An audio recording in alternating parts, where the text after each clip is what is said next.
Fingí que hacía las maletas para coger un tren a Barcelona a visitar a mi hermana, pero, en realidad, estoy escondida detrás de las cortinas de la casa de mi vecina, temblando mientras veo a mi propio hijo y a mi nuera convertir mi hogar en poco más que un mercado negro.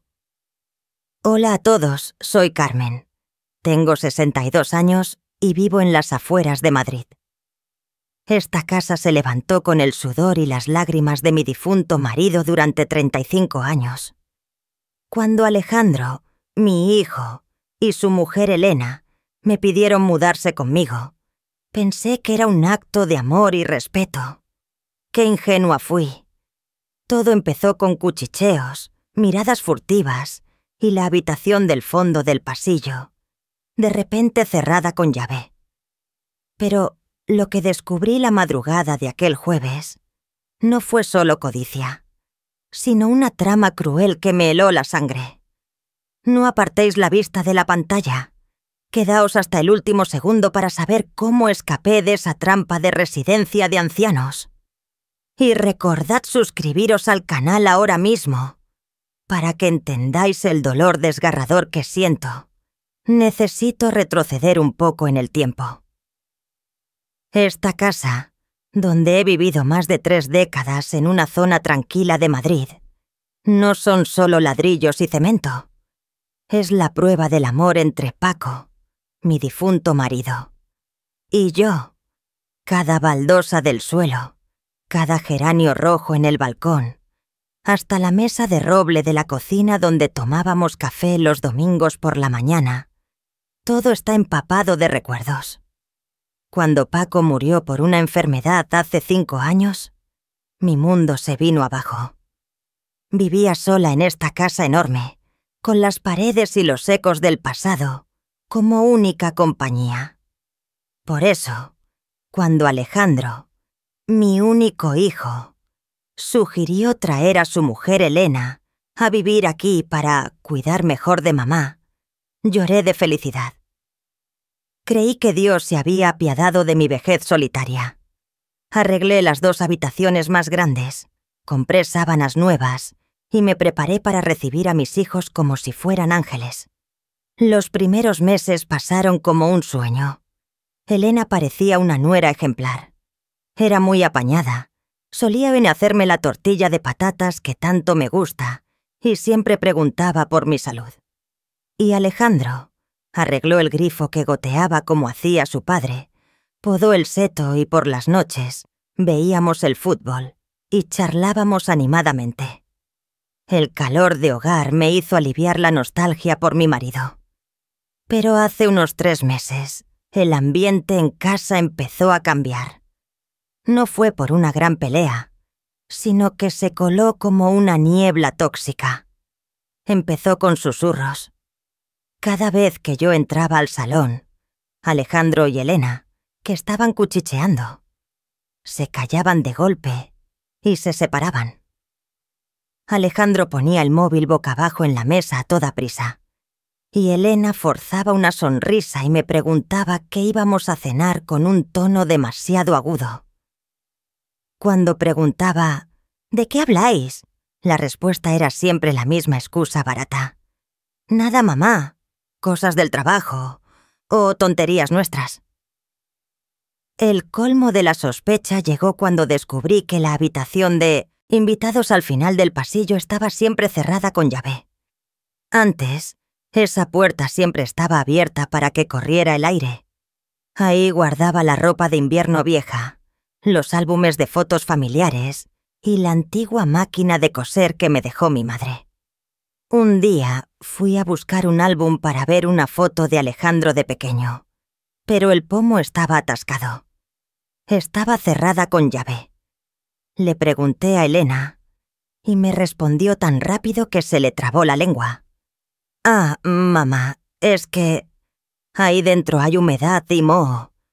Nos daba miedo que el moho saliera y te afectara a los pulmones, así que la cerramos para arreglarlo. No entres ahí, es peligroso». ¿Humedad? En Madrid, con lo seco que es el clima ahora, ¿cómo va a haber tanta humedad como para precintar una habitación? Al ver la mirada firme de mi nuera, asentí en silencio, fingiendo creerla. Pero por dentro, la semilla de la duda ya había empezado a brotar. Esa noche, y muchas otras después, mi sueño se volvió inquieto. Empecé a oír ruidos extraños pasada la medianoche. Pasos sigilosos en el suelo de madera. La puerta principal abriéndose y cerrándose suavemente. Cuchicheos. Un jueves de madrugada, sobre las 2 de la mañana, la sed me despertó. Mientras caminaba de puntillas por el pasillo oscuro hacia la cocina, oí un ruido en la puerta principal. Me escondí en la sombra, detrás de la planta grande del salón, conteniendo la respiración. Bajo la luz de la farola que entraba por el cristal, vi a Elena abriendo la puerta a una chica joven desconocida. Llevaba una mochila enorme, parecía una turista mochilera. No se saludaron como amigas. La chica sacó 2 billetes de 50 euros y se los dio a Elena. Mi nuera los cogió, los contó rápido y se los metió en el bolsillo del pijama. Y luego le hizo señas para que la siguiera. Directamente a la habitación del fondo del pasillo, la que me dijo que tenía moho tóxico. Sonó el tintineo de las llaves. La puerta se abrió y se volvió a cerrar. Elena regresó a su dormitorio con cara de satisfacción. Me quedé clavada en el sitio, con el corazón latiéndome como si se me fuera a salir del pecho. ¿Qué demonios estaba pasando en mi propia casa? ¿Por qué mi nuera aceptaba dinero de desconocidos en plena noche? ¿Por qué la habitación de mis recuerdos se había convertido en un refugio para extraños? A la mañana siguiente, durante el desayuno, intenté mantener la cara más normal posible. Observé a mis hijos, Alejandro pegado al móvil y Elena demasiado alegre, sirviéndome comida sin parar. ¿Dormisteis bien anoche?, pregunté con la voz un poco temblorosa. De maravilla, mamá, del tirón hasta la mañana, respondió Elena con toda frescura, sin pestañear. Aquella mentira tan fluida me dio escalofríos. Sabía que si montaba un escándalo ahora, lo negarían todo. Se inventarían 1000 excusas, o incluso dirían que estoy vieja y chocheo, que veo visiones. Necesitaba pruebas. Necesitaba ver con mis propios ojos toda la cruda verdad que ocultaban. Y así fue como se me ocurrió la idea de fingir un viaje. Durante la cena, anuncié que mi prima Isabel, que vive en Valencia, se había caído y se había roto una pierna, y que yo tenía que ir a cuidarla una semana. Observé sus reacciones. Los ojos de Alejandro se iluminaron con un brillo de alivio, y a Elena casi se le escapa una sonrisa de triunfo. «Ay, pobre tía Isabel. Vete tranquila, mamá. Quédate el tiempo que haga falta. Nosotros nos apañamos perfectamente aquí», dijo Alejandro con demasiada rapidez. «Eso, mamá. Además, el aire del mar de Valencia te sentará bien», añadió Elena. Sus ganas locas de librarse de mí dolieron como una puñalada en el corazón, pero también reforzaron mi determinación. Sin embargo, no podía irme sin más. Necesitaba un aliado. Y la única persona en la que podía confiar en ese momento era el señor Manuel, mi vecino viudo que vive en la casa de al lado. Tiene mi edad. Es un madrileño de los de antes, de pocas palabras pero muy sincero. Solemos charlar a través de la valla baja que separa nuestros jardines mientras regamos las plantas. Esa misma tarde fui a casa de Manuel con la excusa de llevarle unos churros caseros. Sentada en su pequeña cocina, mirándole a esos ojos bondadosos, decidí contarle toda la verdad. «Mira, Manuel, me voy a Valencia. Bueno, les he dicho a los chicos que voy a Valencia, pero en realidad no me voy a ninguna parte». Manuel frunció el ceño y dejó la taza de café sobre la mesa. «Carmen, ¿qué estás diciendo? ¿Ha pasado algo?» Le conté lo de los ruidos extraños, la chica desconocida a las 2 de la mañana, el billete de 50 euros y las mentiras de mis hijos. Al escucharme, el rostro de Manuel se ensombreció. Suspiró, como si soltara una carga que llevaba guardando mucho tiempo.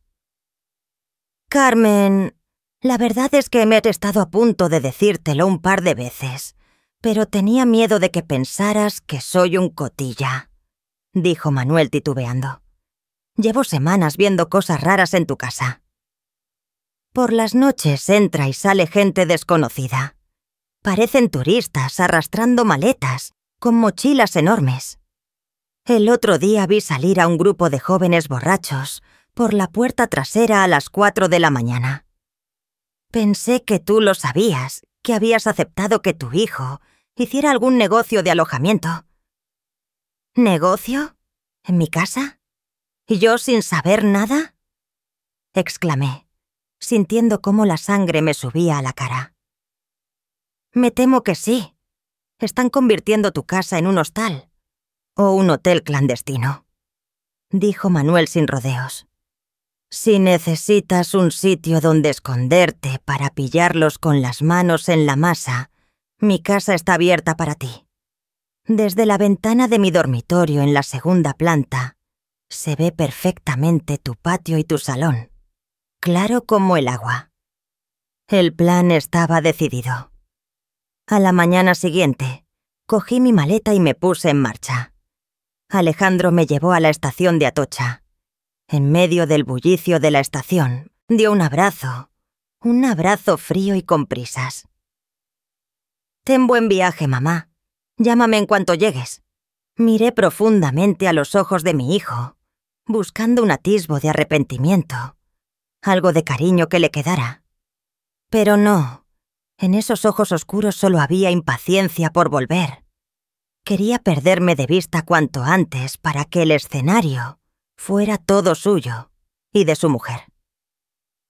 Pasé el control de billetes. Esperé a que él se diera la vuelta y desapareciera, y luego salí sigilosamente por otra puerta y cogí un taxi de vuelta al barrio. Le pedí al conductor que parara a 2 calles de mi casa, y caminé colándome por el callejón trasero para entrar por la puerta de atrás de casa de Manuel. Manuel lo tenía todo preparado. Un sillón cómodo junto a la ventana del 2º piso, unos prismáticos militares de gran nitidez y una tetera caliente. «Empecemos, Carmen», dijo suavemente. Las primeras horas pasaron en una falsa calma. Elena volvió de la compra, Alejandro del trabajo. La casa seguía cerrada. Parecía tranquila. Pero cuando cayó la noche, la verdadera función empezó a levantar el telón. Sobre las 7 de la tarde, un coche negro aparcó justo delante de mi puerta. Se bajaron 2 parejas jóvenes, hablando en inglés a gritos y arrastrando maletas con ruedas enormes. La puerta de mi casa se abrió de par en par. Ya no era el sigilo de las 2 de la mañana. Esta vez, Elena estaba plantada en la puerta principal, con unos papeles en la mano y una sonrisa de oreja a oreja recibiendo a los clientes. A través de los prismáticos, vi con total claridad la escena dentro de mi propio salón, donde aún cuelga el retrato de mi marido y mío. Elena les indicaba cómo rellenar el papel y cobraba el dinero en efectivo allí mismo. Conté 1, 2, 3, 4 billetes de 50 euros. ¿200 euros por una noche? ¿Lo ves?, susurró Manuel a mi lado. Están llevando un piso turístico ilegal a gran escala. Vi a esos desconocidos tirándose en el sofá de terciopelo que Paco tanto adoraba. Pisaban con los zapatos sucios la alfombra persa que lavé la semana pasada. Un tipo incluso abrió mi nevera con total confianza, sacó una cerveza y se la bebió de un trago. Esa sensación de violación de mi intimidad Me daba náuseas. Mi casa, mi espacio sagrado, convertido ahora en una mercancía para que mi hijo y mi nuera se lucren. Pero eso no era todo. Sobre las 9 de la noche, Alejandro llegó a casa. No se sorprendió lo más mínimo al ver la casa llena de desconocidos. Incluso chocó los 5 con un turista y luego se sentó a la mesa del comedor con Elena para contar dinero. Reían y charlaban animadamente, con la cara iluminada por los billetes ganados a costa de engañar a su anciana madre. Hice un cálculo rápido. Si cada noche sacaban entre 200 y 300 euros, al mes la cifra ascendía a miles de euros. Miles de euros libres de impuestos, sin pagar alquiler, sin invertir ni un céntimo, simplemente exprimiendo mi propiedad. Apreté los prismáticos con tanta fuerza que se me pusieron los nudillos blancos. Las lágrimas me brotaban de pura rabia. Resulta que la razón por la que querían vivir conmigo no era por cariño, sino porque esta casa tiene una ubicación privilegiada. Es amplia y... es gratis. Me habían convertido en la chacha sin sueldo de su hotel clandestino. Tranquilízate, Carmen. La voz de Manuel me sacó de mi ataque de ira. Mira al patio trasero. Hay algo todavía más raro. Desvié los prismáticos hacia la parte de atrás, donde está el viejo cobertizo de las herramientas. Allí, bajo la luz amarillenta de una farola, vi a Elena hablando con un hombre desconocido. No era un turista. Llevaba un traje negro impecable y un maletín de cuero. Parecía un abogado o un médico, pero su actitud furtiva, mirando a todos lados, era más propia de un delincuente. No se intercambiaban dinero, sino papeles. Elena le entregó un dossier bastante grueso. Él encendió la linterna del móvil para revisarlo. Asintió con la cabeza y señaló un punto en el papel, como indicándole a Elena dónde tenía que firmar. El instinto me decía que aquello no era simplemente un alquiler ilegal. Un miedo difuso pero helado empezó a recorrerme la espalda. ¿Por qué necesitaban reunirse a escondidas en el cobertizo a medianoche? ¿Por qué manejaban documentos legales de forma tan turbia? Me giré para mirar a Manuel y vi que él también estaba pálido. Carmen, creo que tienes que prepararte para lo peor, dijo con voz temblorosa. Esto huele a algo mucho más peligroso que sacarle unos cuartos a los turistas.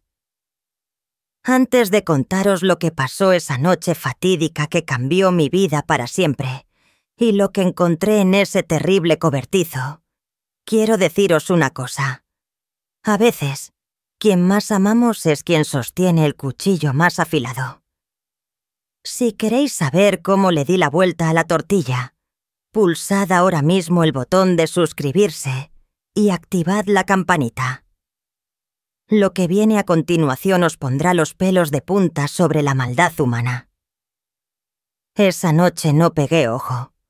Me senté junto a la ventana de Manuel, con la mirada clavada en la oscuridad, esperando el momento de recuperar mi vida. Y esa oportunidad llegó a la mañana siguiente, cuando el coche del hombre misterioso se fue, dejándome una pista que me llevaría a la verdad más aterradora. El viernes por la mañana, el sol radiante de Madrid se colaba entre los olivos del jardín, pero yo sentía un frío glacial por dentro. Tras pasar la noche en vela vigilando mi casa con Manuel, sabía que no podía quedarme de brazos cruzados esperando mi final. Tenía que actuar. Sobre las 8 de la mañana, Alejandro se fue a trabajar. Iba con su traje perfecto y su maletín, como un empleado ejemplar. Pero a mis ojos ya solo era la carcasa de un hipócrita. Elena, mi nuera, estaba ocupada preparando el desayuno para los huéspedes en el comedor principal. Esa era mi única oportunidad. «Yo te cubro las espaldas», dijo Manuel, agarrando fuerte su teléfono. «Si veo que Elena sale al patio, te hago una pérdida. Acuérdate de poner el móvil en silencio». Asentí. Respiré hondo y salí por la puerta trasera de casa de Manuel. El callejón que separa nuestras casas estaba desierto. Saqué el juego de llaves de repuesto que siempre llevo conmigo, esas que Alejandro y su mujer probablemente habían olvidado que existían. Me temblaba la mano al meter la llave en la cerradura de la puerta trasera del jardín. Sonó un clic seco. La puerta de hierro oxidado se abrió y entré en mi propio territorio como si fuera una ladrona. Me pegué al seto de laureles para avanzar hacia el viejo cobertizo del fondo del jardín. Allí era donde mi marido, Paco, se pasaba los fines de semana arreglando cosas. Desde que él murió, yo apenas iba por allí, y a Alejandro nunca le interesaron esas viejas herramientas. Entonces, ¿por qué se reunieron allí anoche con ese desconocido? La puerta del cobertizo estaba cerrada con un candado nuevo y reluciente, que contrastaba con la madera podrida de la puerta. Se me encogió el corazón. Mis llaves viejas no servían.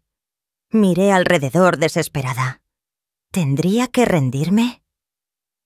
De repente, mis ojos se posaron en una maceta grande de cactus junto a la ventanita de ventilación.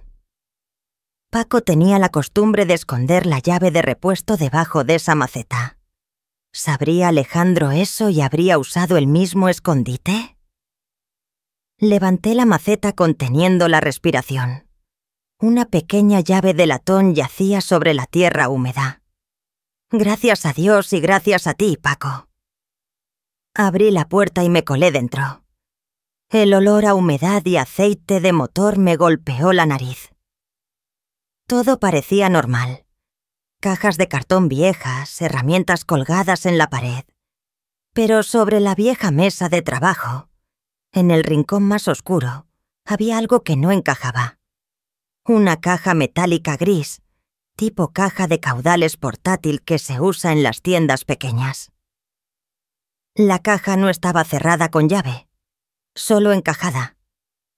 Quizás anoche, tras la reunión, tuvieron prisa o se confiaron demasiado pensando que la vieja loca estaba lejos, en Valencia, y nunca entraría ahí.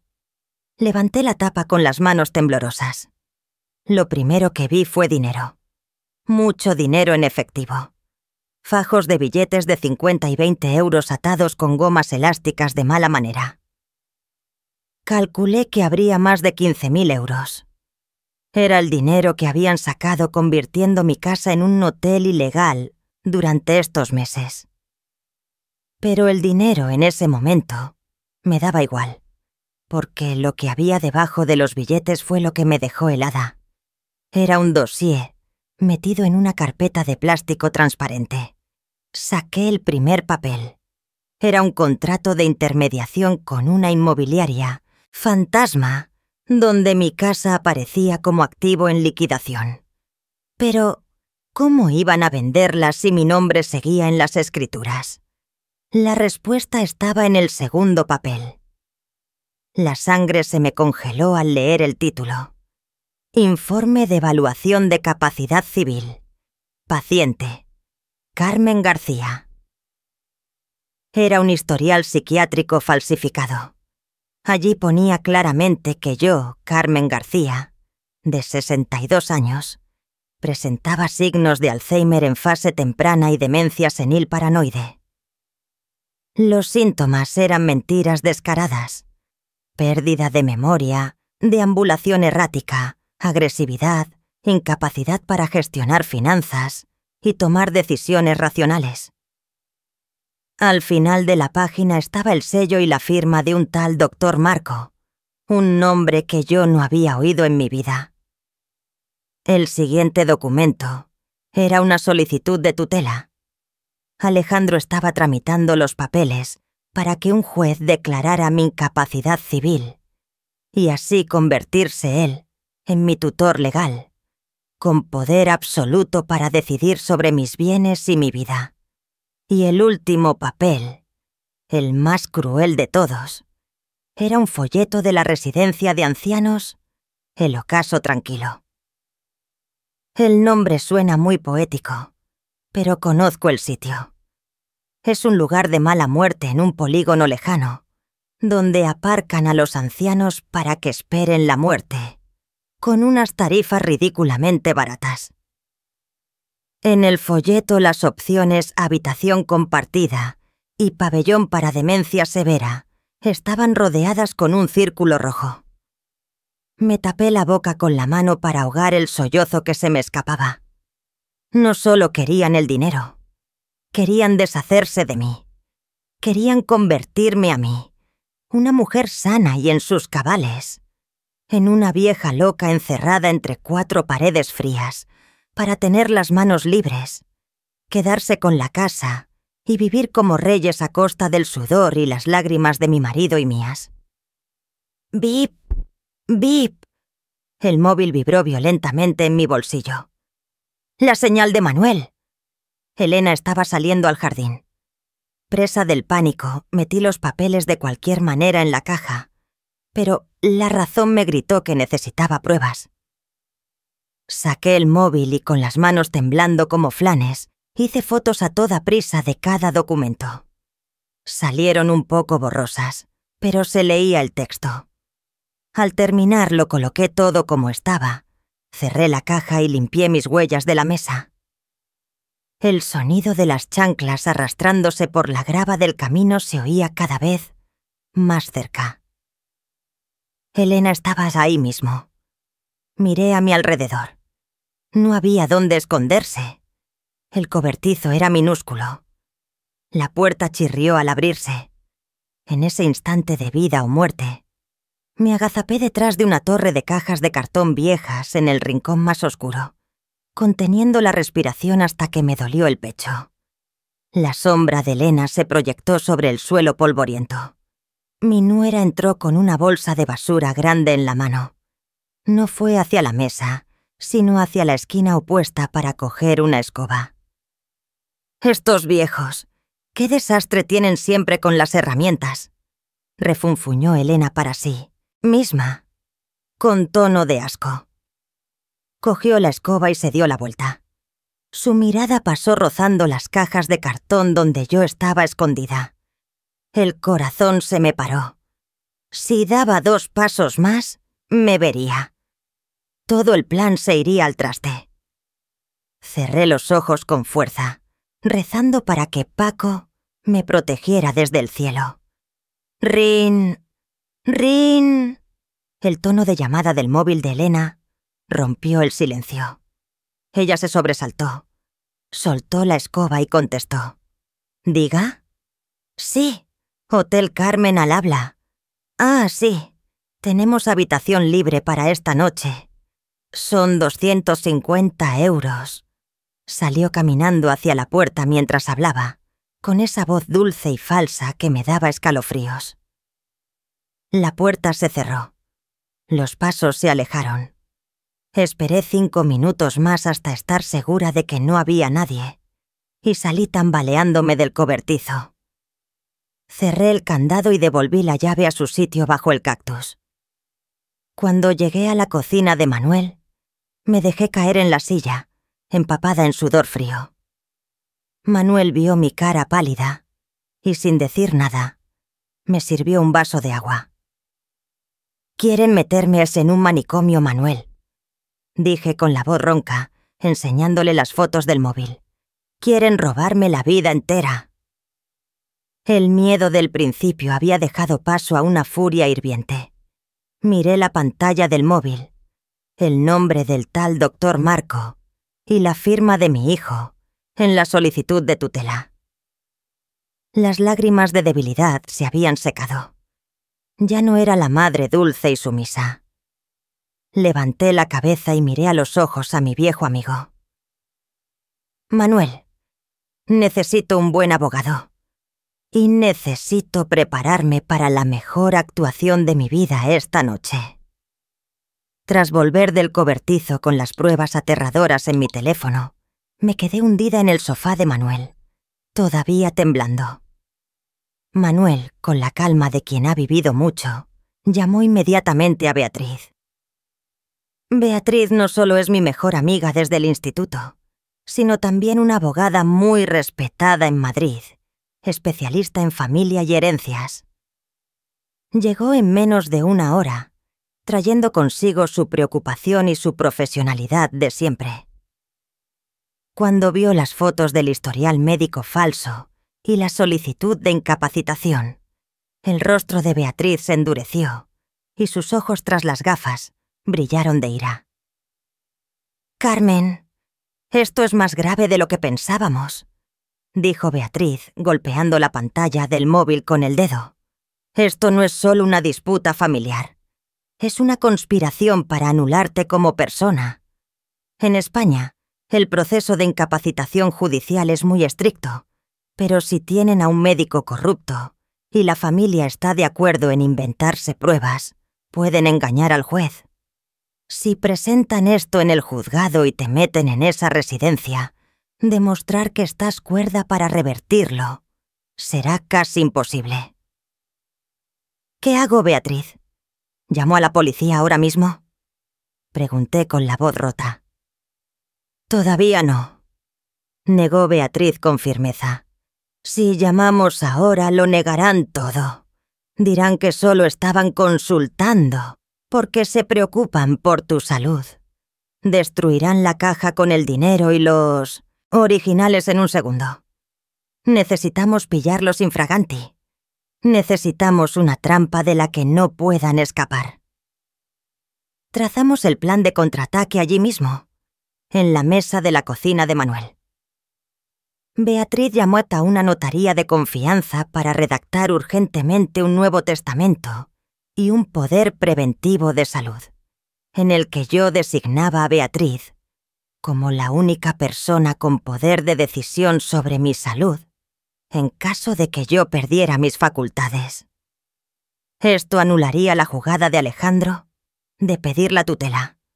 Al mismo tiempo, contactó con la Inspección de Turismo de Madrid. El tema de los pisos turísticos ilegales está muy caliente en la ciudad, y las multas pueden ascender a decenas de miles de euros. «Pero para que este plan funcione», me dijo Beatriz, mirándome fijamente a los ojos, con tono serio, «tienes que volver a casa. Tienes que hacer el papel de madre ingenua que no se entera de nada. Tienes que hacerles creer que su plan sigue siendo seguro hasta el último momento». Sentí un escalofrío. Volver a esa casa, verle la cara a mi hijo y a mi nuera mientras conspiran para destruirme, compartir mesa con ellos, reírles las gracias. ¿Sería capaz de hacerlo? «Por tu propia justicia y por la memoria de Paco. Claro que puedes, Carmen», dijo Manuel poniéndome una mano en el hombro para animarme. El lunes por la noche, arrastré mi maleta desde la esquina de la calle hasta casa, haciendo ruido a propósito con las ruedas sobre los adoquines de la acera. El corazón me latía con fuerza, no por miedo, sino por el asco que se me agolpaba en la garganta. Toqué el timbre. Dentro se oyeron pasos corriendo, cuchicheos de pánico y ruido de muebles arrastrándose. Tardaron casi 2 minutos en abrir. Alejandro apareció allí, con la frente perlada de sudor y una sonrisa torcida. «Mamá, ¿por qué has vuelto tan pronto? ¿No dijiste que te ibas una semana?» Esbocé la sonrisa más dulce que pude y metí la maleta. «La tía Isabel está mucho mejor. Su hija ha vuelto para cuidarla, así que no quería molestar más. Además, echaba mucho de menos mi casa. Como en casa en ningún sitio, ¿verdad, hijo?» Entré en el salón. Un olor fuerte a ambientador me golpeó la nariz, intentando tapar otro olor.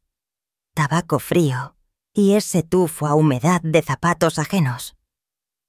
El suelo brillaba de forma inusual, como si lo acabaran de fregar, pero aún así alcancé a ver un calcetín rojo de alguien desconocido asomando debajo del sofá. No les había dado tiempo a recogerlo todo. Elena salió corriendo de la cocina, secándose las manos en el delantal a toda prisa, con una voz demasiado aguda. «¡Ay, mamá! ¡Has vuelto! ¡Qué sorpresa! Justo iba a preparar una paella de marisco.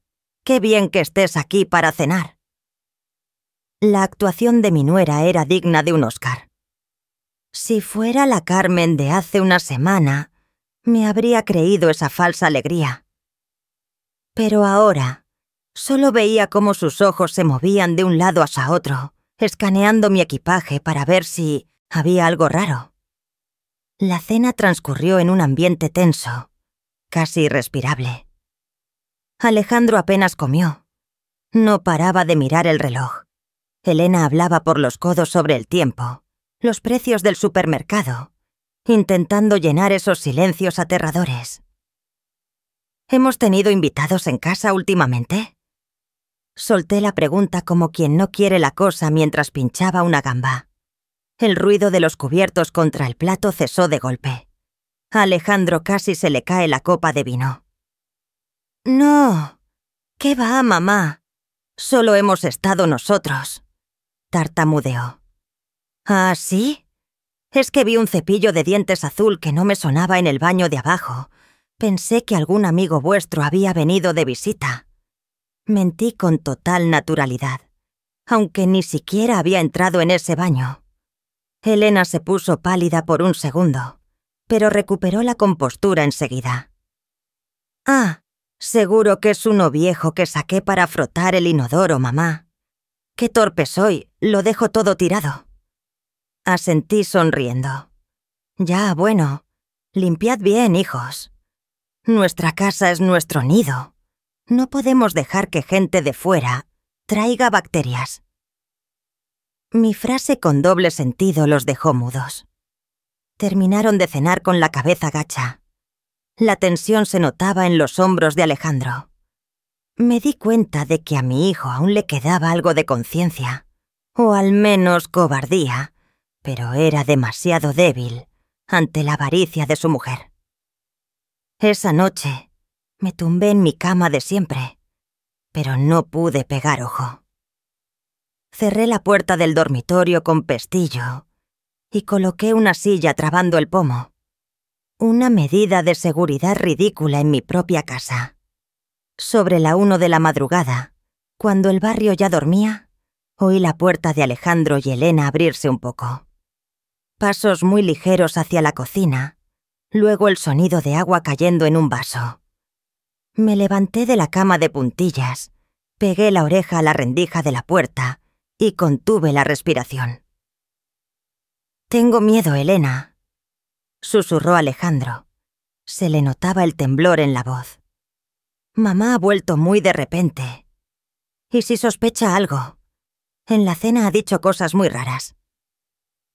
«¡Cállate! ¡Eres un cobarde!», siseó Elena con un tono frío y cruel. «Está vieja, chochea, eso es todo. No se entera de nada. ¿No has visto cómo se reía y charlaba? Pero, ¿y si ha descubierto la caja del cobertizo? Imposible. Lo he comprobado y todo sigue igual. Y aunque la descubriera, no entendería esos papeles legales». Elena hizo una pausa y continuó con un tono que me heló la sangre. «El plan sigue en pie. Este viernes la cita con el doctor Marco es a las 10 de la mañana». «¿Cómo piensas llevarla?», preguntó Alejandro. «El viernes por la mañana trituraré 2 sedantes suaves en su zumo de naranja. Se quedará atontada, dócil. Le diremos que la llevamos a una revisión médica general gratuita para la tercera edad. Cuando lleguemos a la clínica, el doctor Marcos se encargará del resto. Solo necesitamos que firme el poder estando sedada y listo. Por la tarde vendrán los de la Cala residencia a buscarla». ¿No es pasarse un poco? Al fin y al cabo es mi madre. ¿Quieres perder esta casa? ¿Quieres volver a vivir de alquiler contando los céntimos, ¿Lleno de deudas? Alejandro, despierta. Es nuestra única oportunidad de cambiar de vida. En la residencia la cuidarán bien. Tendrá comida y cama. Estará mejor que aquí. Nosotros solo queremos la casa para el negocio. El silencio reinó durante un largo rato. Finalmente, oí el suspiro de mi hijo. Está bien. El viernes. Pero que sea rápido. Me aparté de la puerta y volví a la cama tambaleándome. El dolor inicial se había convertido en una repugnancia absoluta. El hijo al que acuné, al que enseñé sus primeras lecciones de moral, ahora era cómplice de drogar a su propia madre para meterla en un asilo solo por una casa. Viernes. Faltaban exactamente 3 días. Me quedé mirando al techo en la oscuridad, tragándome las lágrimas. ¿Quieren jugar a este juego hasta el final? Bien. Me sequé los ojos y apreté los puños. Este viernes no habrá ninguna revisión médica.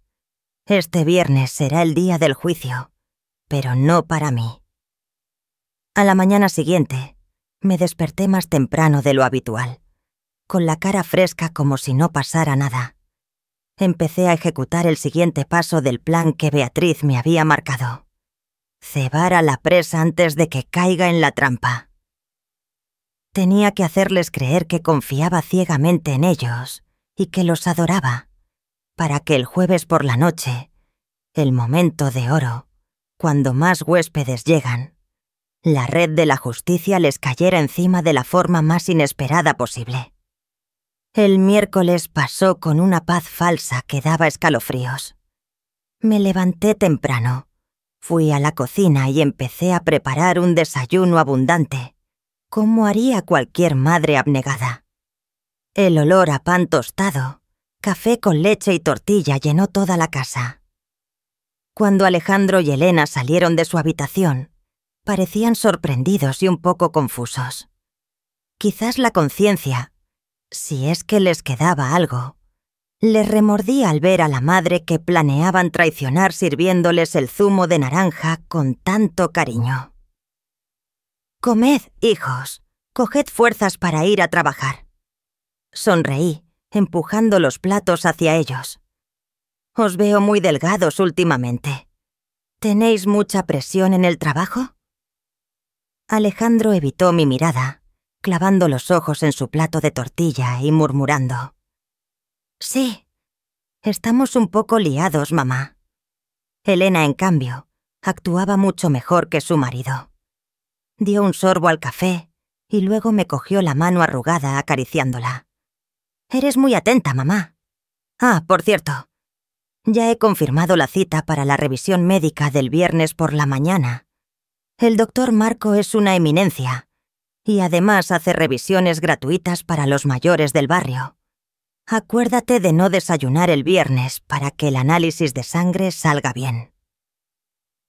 «¿No desayunar?», pregunté fingiendo inocencia. «Sí, hay que ir en ayunas para que los resultados sean exactos. Yo te prepararé un batido especial para que te lo tomes después de la extracción. Es muy nutritivo», dijo Elena, y esta vez vi un brillo frío en sus ojos que antes no había notado. Ese batido seguro llevaría sí el sedante para convertirme en una marioneta sin voluntad. «Está bien, haré lo que digáis», asentí dócilmente. «Ya estoy vieja y no entiendo de estas cosas. Me pongo en vuestras manos». Esa frase hizo que Alejandro se paralizara un segundo.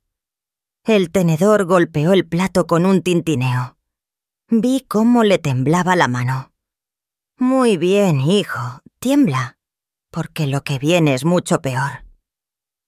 Esa tarde, aprovechando que Elena fue al supermercado a comprar los ingredientes especiales para el día siguiente, cerré mi habitación con llave y llamé a Beatriz. «¿Está todo listo, Beatriz?» «Sí, Carmen». La voz de Beatriz sonó firme al otro lado. «El inspector Raúl, de turismo, y 2 agentes de policía estarán allí mañana a las 9 de la noche. Quédate en tu habitación cuando lleguen. No dejes que hagan ninguna tontería. Entendido. Gracias. Llegó el jueves, trayendo consigo un ambiente bochornoso que presagiaba tormenta. Desde primera hora de la tarde, Elena y Alejandro estuvieron muy atareados limpiando la casa. Cambiaron las sábanas, fregaron los baños, compraron flores frescas para el salón. Cualquiera diría que eran una familia hospitalaria preparándose para recibir amigos, pero yo sabía de sobra que se preparaban para recibir a las gallinas de los huevos de oro. «Esta noche descansa en tu cuarto, mamá», me dijo Elena a las 6 de la tarde. «Hemos invitado a unos viejos amigos de la universidad y nos da miedo que el ruido te canse». ¿Viejos amigos? Otra mentira descarada. Asentí. Cogí un libro y me fui a mi dormitorio, cerrando la puerta pero sin echar el pestillo. Apagué la luz y me senté en la oscuridad, dejando la puerta entreabierta lo justo para ver y oír lo que pasaba en el pasillo. 7:30 de la tarde. Empezaron a llegar los primeros huéspedes. Una pareja de ingleses con mochilones de viaje entró riendo y charlando. Elena los recibió con su inglés chapurreado pero muy acogedor. «Welcome, welcome. 200 €. Cash only, please. Bienvenidos. 200 €, solo efectivo, por favor». Oí claramente el susurro de Elena. El crujido de los billetes cambiando de manos me revolvió las tripas. Mi casa, el templo de mi familia, vendida así, noche tras noche. 8:15. Llegó un grupo ruidoso de 3 jóvenes italianos. Sus maletas golpeaban las paredes, dejando marcas en la pintura que Paco había cuidado con tanto esmero. Alejandro los llevó a los 2 dormitorios grandes, esas habitaciones que yo reservaba para mis futuros nietos. A las 8:45, mi casa estaba abarrotada de desconocidos. En total, 8 huéspedes ilegales ocupaban el salón, la cocina y los dormitorios. Empezó a sonar música a todo volumen. El olor a tabaco se colaba por la rendija de mi puerta. Miré el reloj de pared. El segundero avanzaba despacio, burlándose de mí. 8:05, 8 en cosas. El corazón me latía tan fuerte en el pecho que temía que se oyera en el pasillo. Apreté el móvil en mi mano, donde guardaba todas las pruebas de la depravación de mi hijo y mi nuera. ¡Ding dong! El timbre sonó seco y autoritario. No era el toque tímido de un turista, sino la llamada de la autoridad. La música de fuera se cortó de golpe. Se hizo un silencio sepulcral. ¿Quién será? Si no esperamos a nadie más. Oí murmurar a Elena. «Voy a ver», respondió Alejandro. Escuché los pasos de Alejandro hacia la puerta principal. El sonido del cerrojo abriéndose. «Hola, ¿en qué podemos ayudar?» Alejandro no pudo terminar la frase. Una voz grave, potente y llena de autoridad lo interrumpió. «Buenas noches. Soy el inspector Raúl, de la Inspección de Turismo y Urbanismo de Madrid. Esto es una inspección administrativa urgente por denuncia de actividad de alojamiento ilegal». Por la rendija de la puerta vi acá y Alejandro quedarse petrificado, blanco como el papel. Elena salió disparada de la cocina. Su sonrisa falsa de siempre había desaparecido, sustituida por un pánico total. «¿Inspector? ¿No habrá un error?», intentó protestar Elena con voz temblorosa. «Esto es una casa particular. Nosotros solo estamos celebrando una fiesta con amigos». «¿Amigos?». El inspector Raúl arqueó una ceja y entró directamente al salón, seguido de 2 policías uniformados. Pasó la vista por los jóvenes desconcertados y el montón de maletas. Se acercó a la pareja de ingleses. «Disculpen, ¿son ustedes amigos de los dueños?». preguntó en un inglés fluido. El chico inglés negó con la cabeza, sin entender nada. No, we booked online. No, reservamos por internet. Airbnb. We paid 200 euros. Pagamos 200 euros. Esa respuesta inocente cayó como un mazo sobre las mentiras de Elena. Alejandro retrocedió hasta chocar con la pared, temblando de pies a cabeza. Explotación de alojamiento turístico sin licencia, evasión fiscal, falta de registro de viajeros. El inspector Raúl enumeró las infracciones como si leyera una sentencia de muerte para su avaricia. Según la normativa de Madrid, se enfrentan a una sanción administrativa de hasta 60.000 euros y al precinto inmediato del local. «No, es imposible», gritó Elena abalanzándose sobre el brazo del inspector. «No tienen derecho. Esta es la casa de mi suegra. Ella nos dio permiso para hacerlo. Sabía que ese era mi momento. Había llegado la hora de bajar el telón de esta farsa». Respiré hondo, me atusé el pelo, abrí la puerta de mi dormitorio de par en par y salí a la luz. Todas las miradas se clavaron en mí. Los huéspedes curiosos, el inspector serio y, sobre todo, las caras de terror absoluto de Alejandro y Elena. Caminé despacio, con la espalda recta y la cabeza alta. Ya no era la vieja chocheante y fácil de engañar que ellos creían. Yo era Carmen García, la dueña de esta casa. «Buenas noches, inspector», dije con voz tranquila pero helada. «Soy Carmen García, la única propietaria legal de esta vivienda». El inspector Raúl asintió a modo de saludo.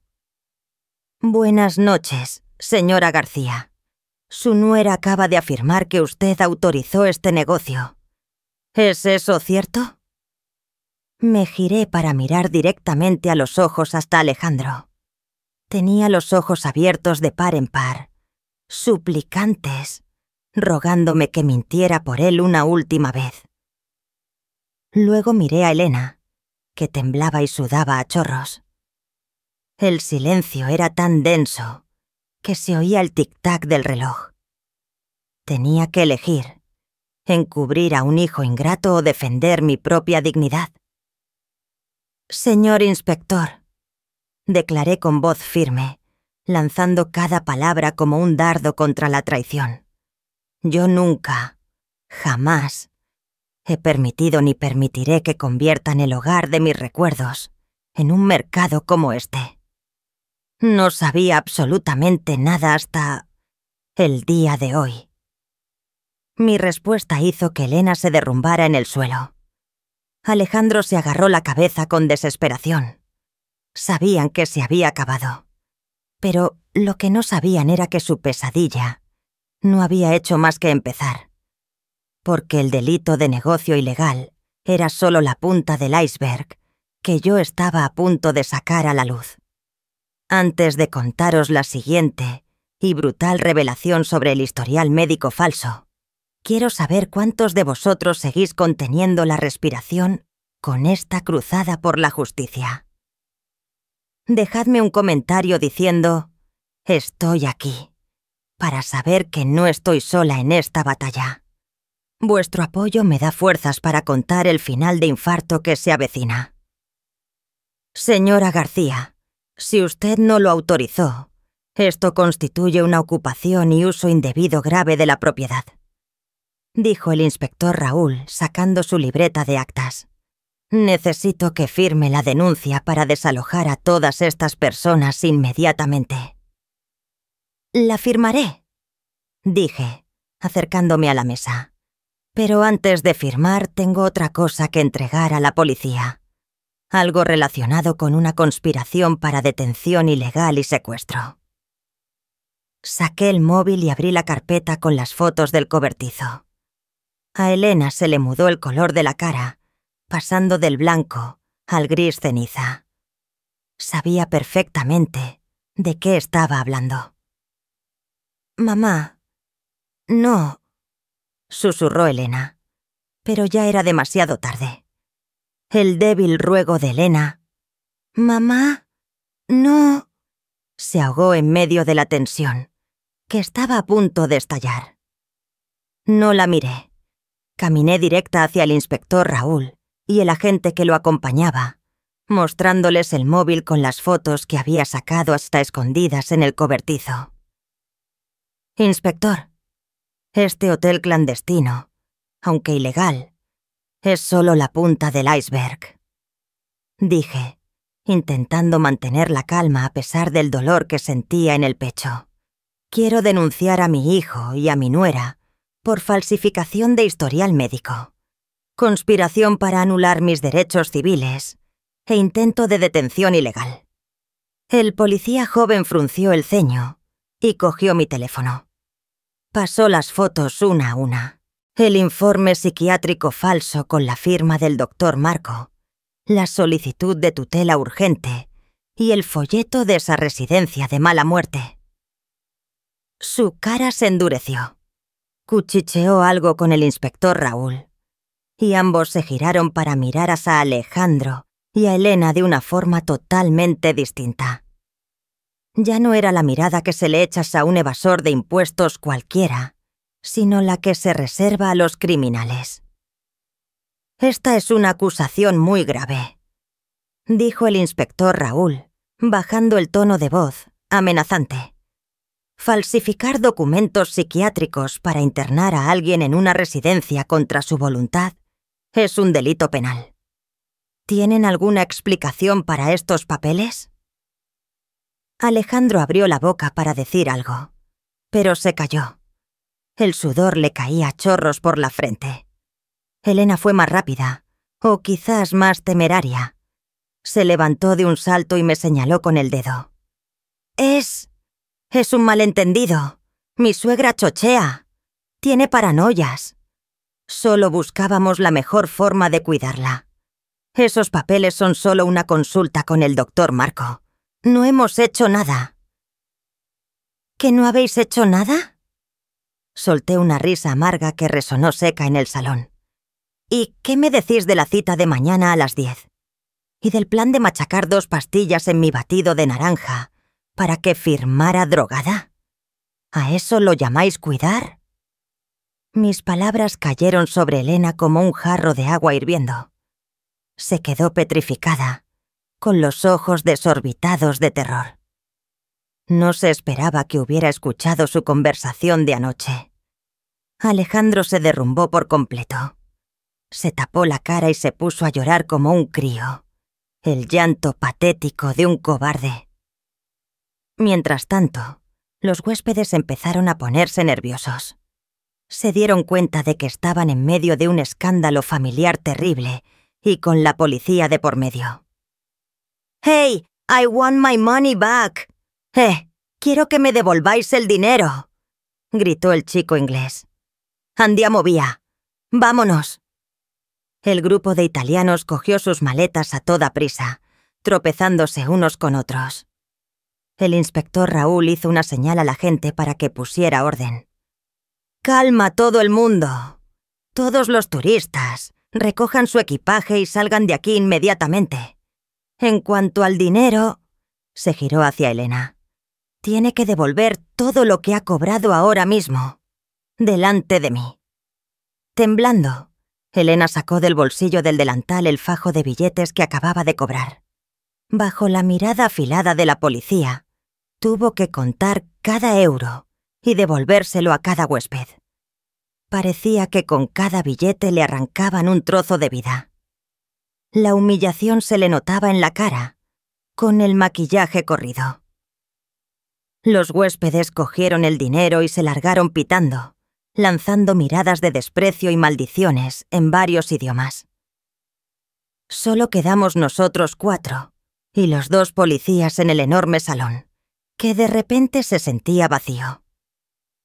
«Señora García», se dirigió a mí el inspector Raúl con respeto. «Con las pruebas que ha aportado y la declaración sobre el intento de sedación, tenemos base suficiente para llevarlos a comisaría ahora mismo, bajo sospecha de conspiración, para causar lesiones y estafa. ¿Quiere presentar una denuncia formal? Miré a mis 2 hijos.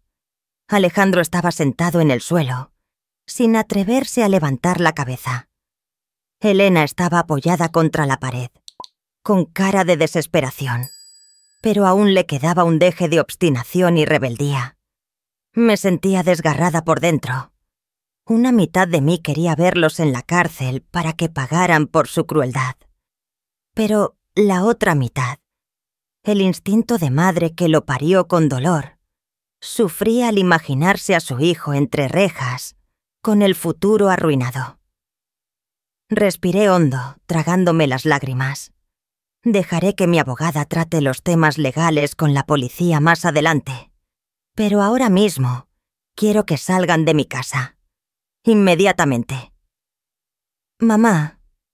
Alejandro levantó la vista, con la voz rota. ¿Nos echas? ¿A dónde vamos a ir a estas horas? El dinero de la cuenta nos lo gastamos todo en reformar la casa. ¿En reformar la casa o en invertir en este hotel ilegal? Le corté con dureza. Tenéis manos, tenéis pies y tenéis salud. Planeasteis robarme mi casa y mi libertad sin que os temblara el pulso. Así que ahora buscadlo la vida. Os doy 30 minutos para recoger vuestras cosas personales. Solo cosas personales. Todo lo que pertenece a esta casa, desde la tele hasta el sofá, se queda aquí. El inspector Raúl asintió. Yo supervisaré el proceso. Les invito a cumplir rápidamente con la petición de la propietaria. Los siguientes 30 minutos fueron los más largos de mi vida. Me senté en el viejo sillón de Paco, viendo a mis hijos meter ropa en las maletas a toda prisa. Nadie decía nada. Solo se oía el sonido de las cremalleras y los sorbidos de nariz de Alejandro. Elena guardaba un silencio aterrador, tirando la ropa a la maleta con una rabia contenida. Cuando ya tenían las 2 maletas grandes en la puerta, Alejandro se giró para mirarme por última vez. Tenía los ojos rojos. Mamá, lo siento. Miré a mi hijo con el corazón roto, pero mantuve la cara fría. Tu perdón llega demasiado tarde, y es demasiado barato comparado con lo que pensabas hacerme mañana por la mañana. Vete. Y no vuelvas hasta que seas una persona de verdad, y no una marioneta de la codicia. Elena no dijo nada.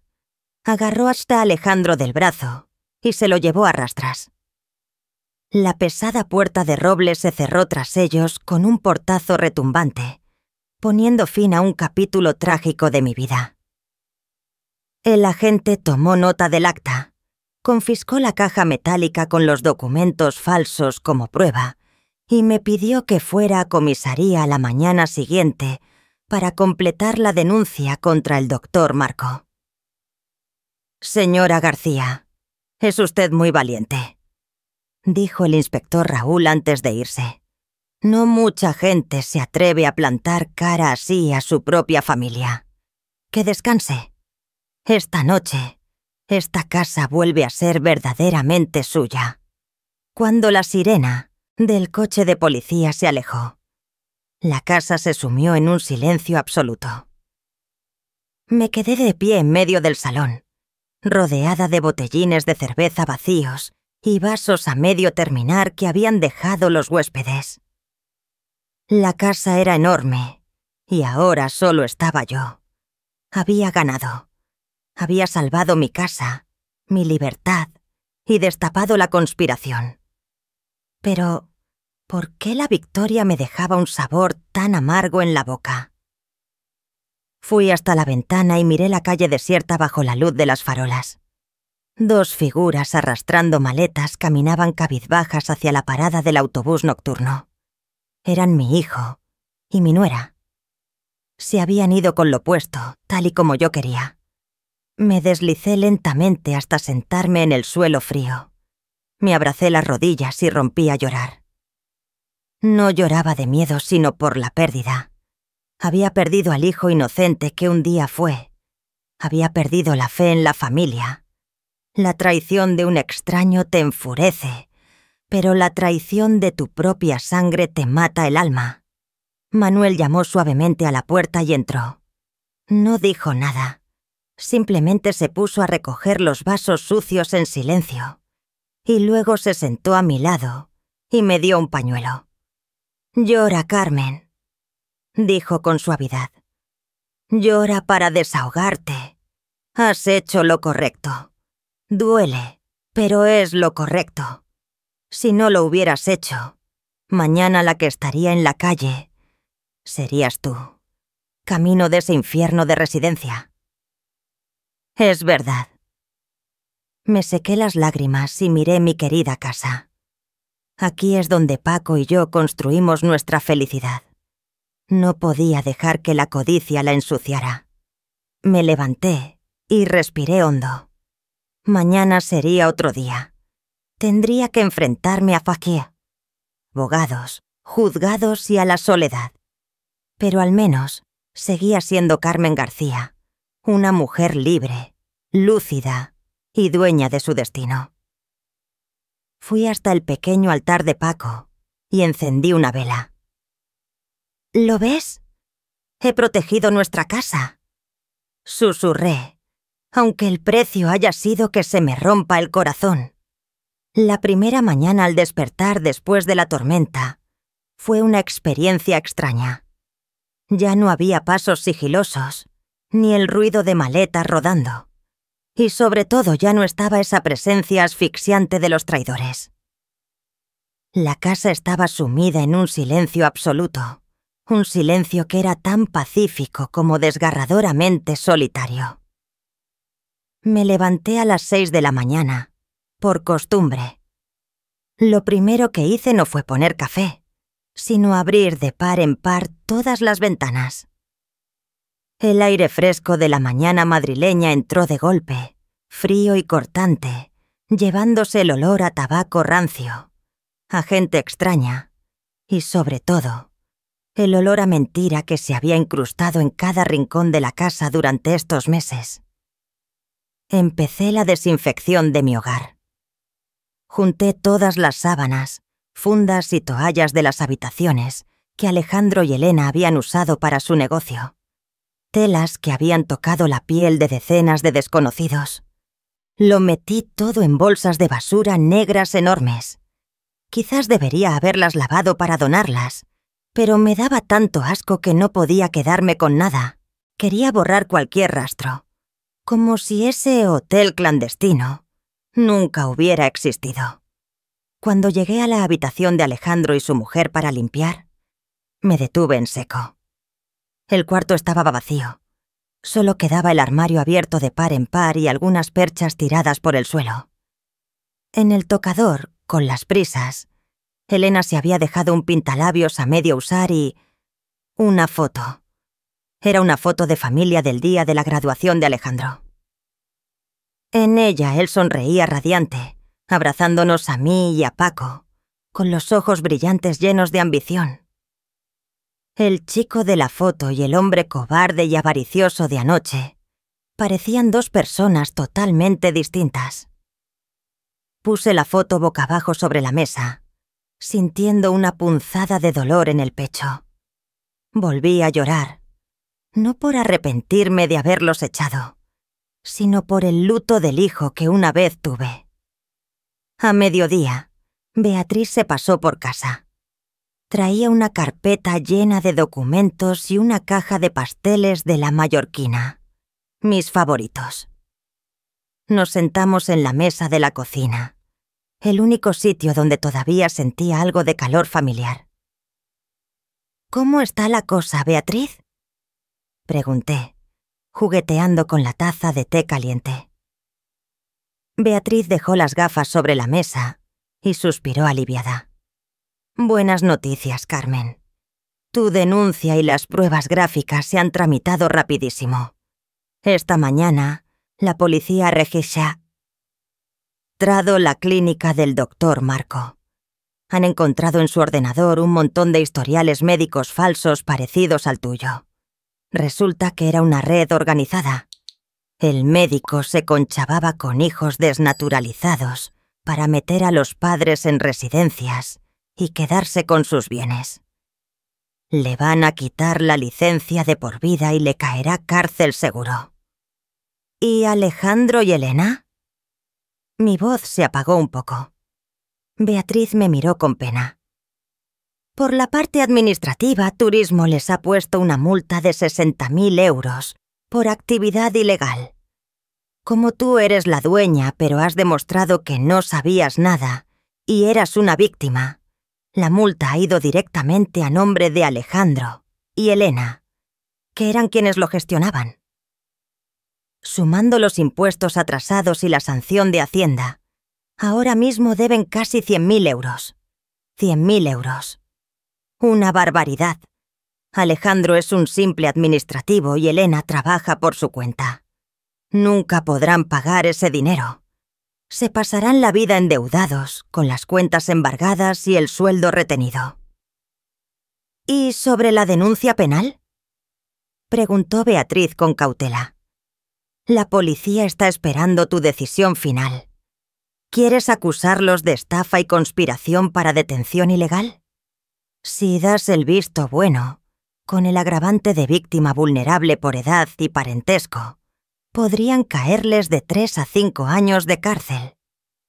La cocina se quedó en silencio. El tic-tac del reloj parecía contar los latidos acelerados de mi corazón. Cárcel. Mi hijo con uniforme de preso, detrás de unos barrotes. Esa imagen es insoportable para cualquier madre, incluso cuando ese hijo te ha clavado un puñal en el corazón. Recordé lo que me dijo Paco antes de morir. Cuida del chico, pero deja que se haga un hombre. No, Beatriz. Negué con la cabeza lentamente. Retiraré la denuncia penal contra Alejandro y Elena, pero mantendré la del doctor Marco. Él es el cerebro, un profesional del crimen, y hay que apartarlo de la sociedad. Beatriz asintió, de acuerdo. Lo entiendo. ¿Y sobre la deuda de la multa? Que se apañen ellos, dije con firmeza. No quiero que vayan a la cárcel, pero quiero que asuman la responsabilidad de su avaricia en el mundo real. La deuda será su prisión sin rejas, para que aprendan lo que vale el dinero y la honradez. No voy a pagar ni un céntimo por ellos. Las semanas siguientes pasaron con una calma aburrida. Contraté a pintores para que pintaran toda la casa de un color crema luminoso, quitando ese gris frío que había elegido Elena.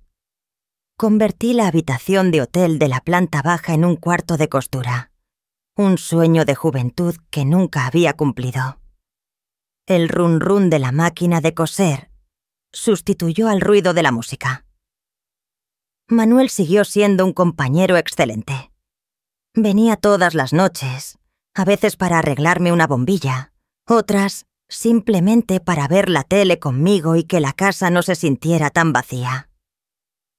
No hablábamos mucho de Alejandro. Era un pacto tácito para dejar que mis heridas cicatrizaran. Una tarde de lluvia torrencial a finales de octubre, recibí una carta. No tenía sello. La habían metido a toda prisa por debajo de la puerta. El sobre estaba empapado y la tinta corrida, pero reconocí la letra enseguida. Era de Alejandro. Me temblaban las manos al abrir el sobre. Querida mamá, sé que probablemente romperás esta carta en cuanto veas mi nombre, pero tengo que escribirte. No escribo para pedirte dinero. Ni siquiera me atrevo a pedirte perdón, porque sé lo grande que es mi pecado. Elena y yo nos hemos separado. No aguantó la presión de las deudas y me echó la culpa de ser un inútil, así que se ha vuelto a casa de su madre en Sevilla. A mí me despidieron de la empresa cuando se corrió la voz de lo que pasó. Ahora estoy de peón en una obra a las afueras. Es un trabajo duro. Pagan poco. pero por primera vez en años, siento que el dinero que gano es limpio. Cada noche, en mi habitación de alquiler de mala muerte, me acuerdo de tus comidas, del calor de esa casa que tan estúpidamente quise robarte. Cambié el amor sagrado de una madre por una fantasía de riqueza, y ahora lo he perdido todo. Hiciste bien en echarme. Este castigo es lo que me merezco. No espero poder volver algún día. Solo espero que te cuides mucho. Te quiero, aunque ya no tenga derecho a decírtelo.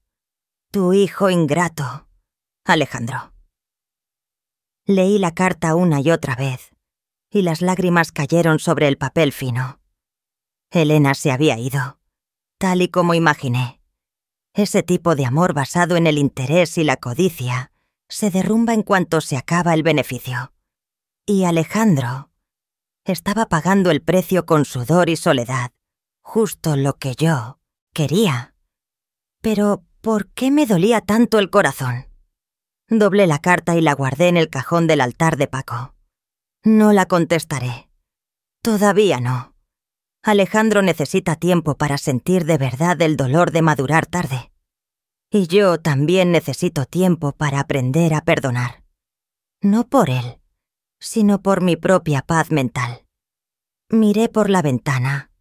Había dejado de llover. Unos rayos de sol débiles se colaban entre las nubes grises.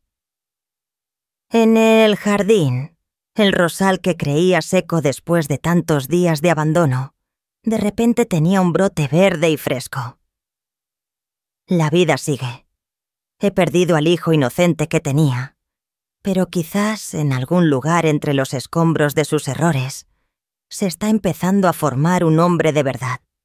Y yo, Carmen García, sigo aquí, sólida como esta casa, lista para vivir mis días, con mis penas y alegrías, pero libre y con la cabeza bien alta. Volví al cuarto de costura y puse el pie en el pedal. El sonido rítmico de la máquina volvió a llenar el aire, remendando poco a poco los pedazos de mi alma. El tiempo es un médico extraño. No borra las cicatrices por completo, pero calma el dolor punzante y convierte las heridas abiertas en lecciones grabadas en la piel. Han pasado 6 meses desde aquella noche fatídica.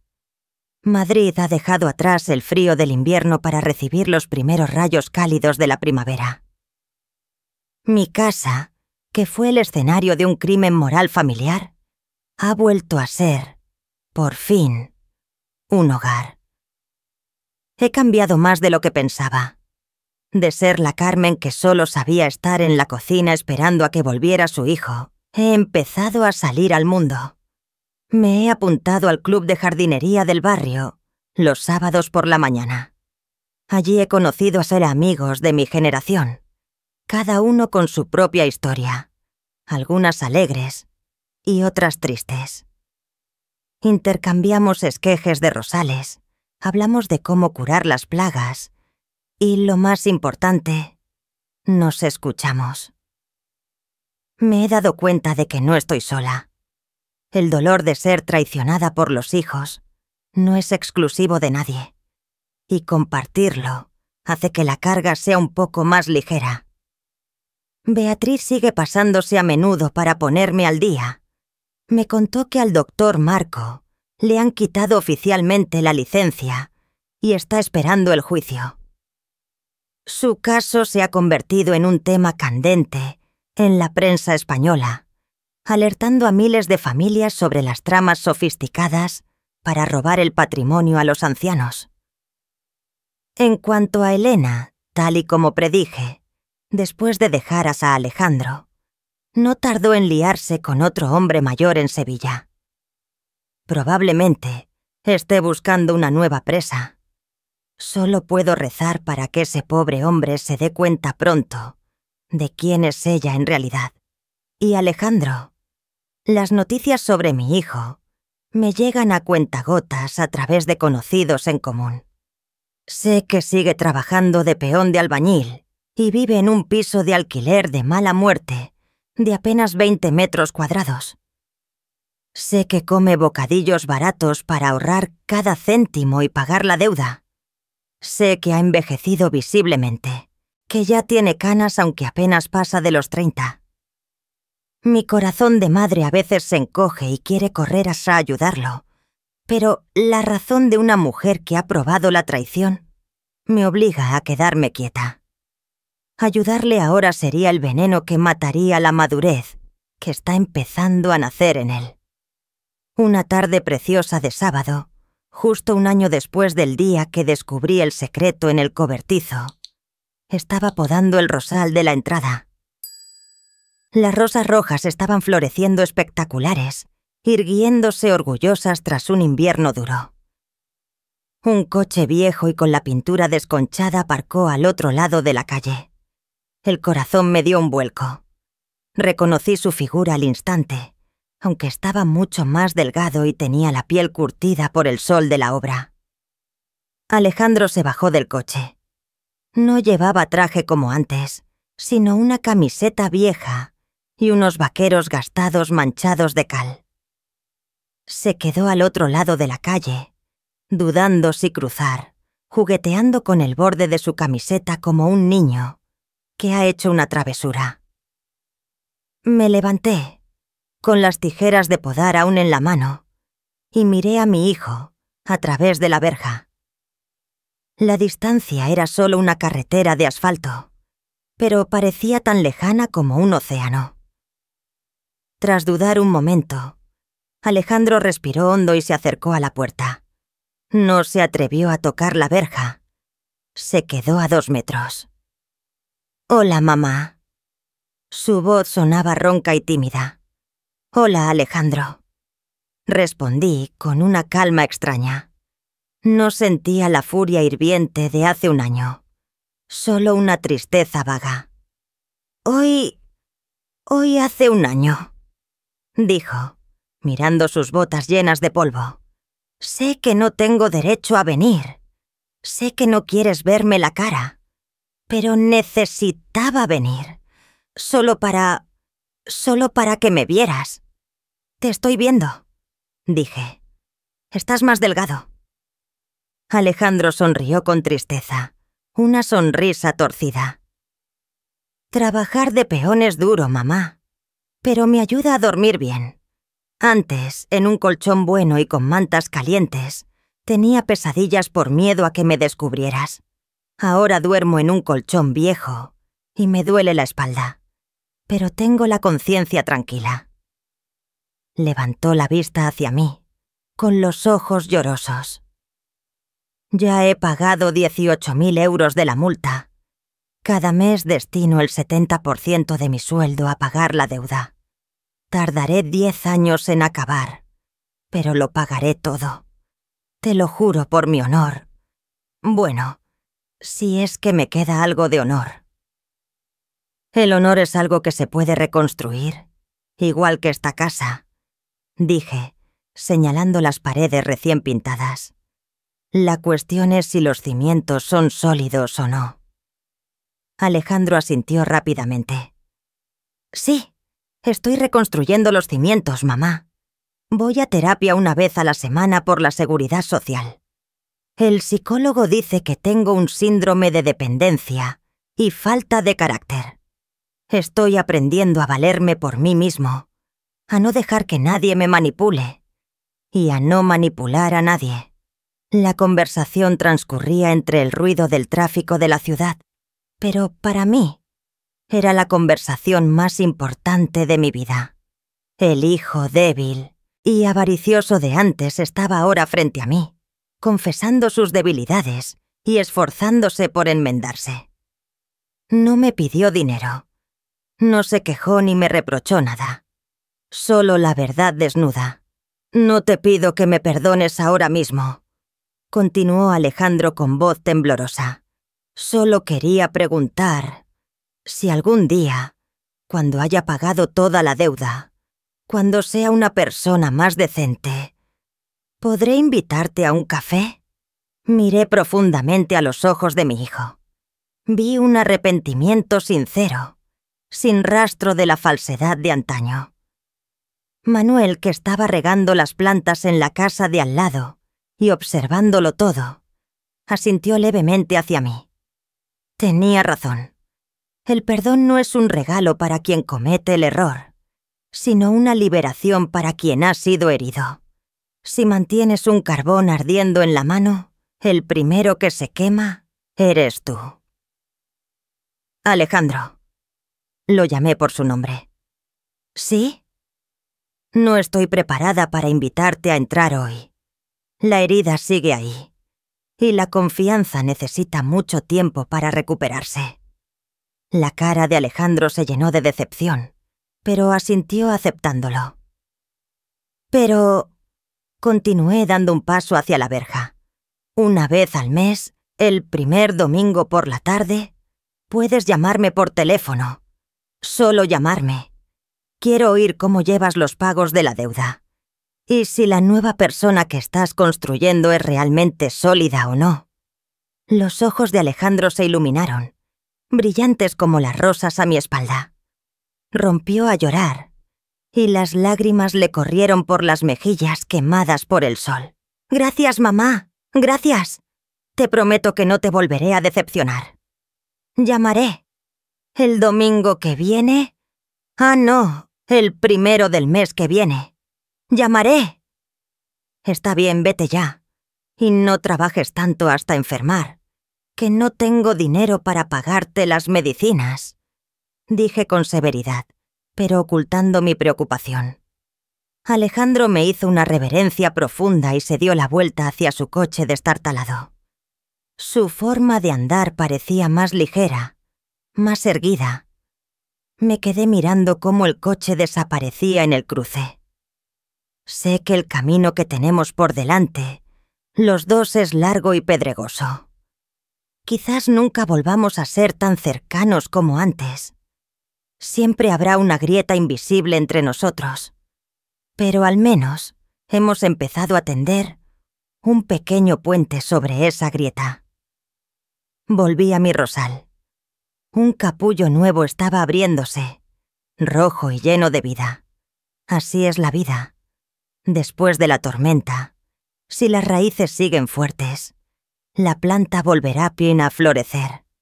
Queridos amigos, la historia de Carmen termina aquí, pero sus lecciones permanecen. En la vida no podemos elegir a nuestra familia, pero sí podemos elegir cómo protegernos y defender nuestra dignidad. Nunca dejéis que el amor ciego os impida ver las señales de que se están aprovechando de vosotros, aunque sea vuestra propia sangre. Y recordad que el perdón es un viaje, no un destino. Emprendedlo cuando vuestro corazón esté realmente preparado. Si la historia de la lucha de Carmen por recuperar su casa y su dignidad os ha llegado al corazón, o si habéis sacado alguna lección para vosotros mismos, por favor, regaladme un me gusta, like, justo debajo de este vídeo. Y no olvidéis compartir, share, este vídeo con vuestros amigos, familiares y especialmente con los mayores de la familia. ¿Quién sabe? Quizás esta historia ayude a alguien a estar más alerta o le dé fuerzas a alguien que esté pasando por una situación parecida. Gracias por acompañarme a través de todas estas emociones, desde la indignación y la preocupación hasta el alivio y la emoción. Suscribíos al canal para no perderos las próximas historias de la vida real llenas de significado. Adiós y hasta la próxima.